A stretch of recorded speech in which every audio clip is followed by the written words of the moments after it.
Imagine a patient rushed to the emergency department with a stroke symptom, slurred speech, weakness, confusion.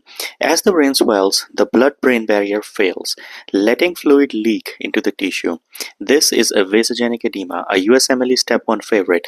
Welcome to the USMLE High Yield Bites, where we are diving into the blood-brain barrier, a must-know for test day.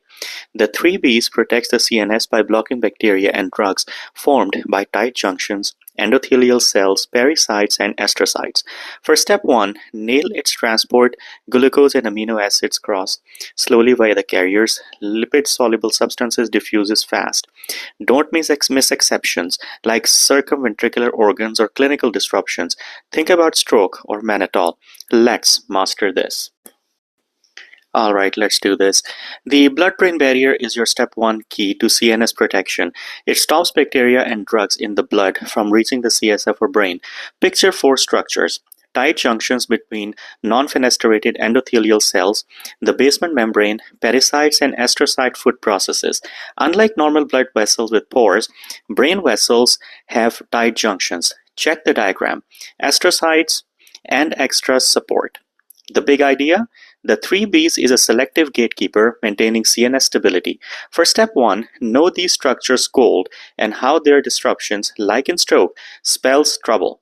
Next, we will dive into how substances cross the barrier. Alright, let's nail this for step 1 about the transport across the blood-brain barrier. There are 2 main types. Slow transport, where glucose and amino acid use carrier-mediated mechanism.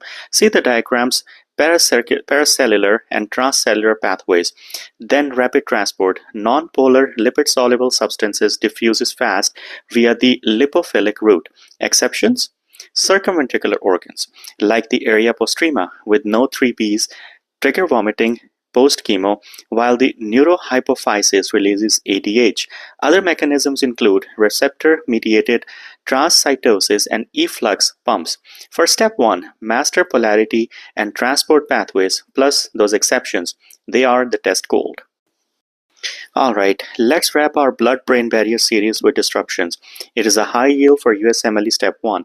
Stroke is a big cause, triggering vasogenic edema or the 3Bs fails, letting fluid flood brain the tissue. Another player, mannitol, a hyperosmolar agent that opens the BBB to produce intracranial pressure. Clinically, this boosts the drug delivery, like chemo, to the brain, super testable. But disruption can also harm, like neuronal damage in a stroke. The key, blood-brain barrier integrity is everything. For step 1,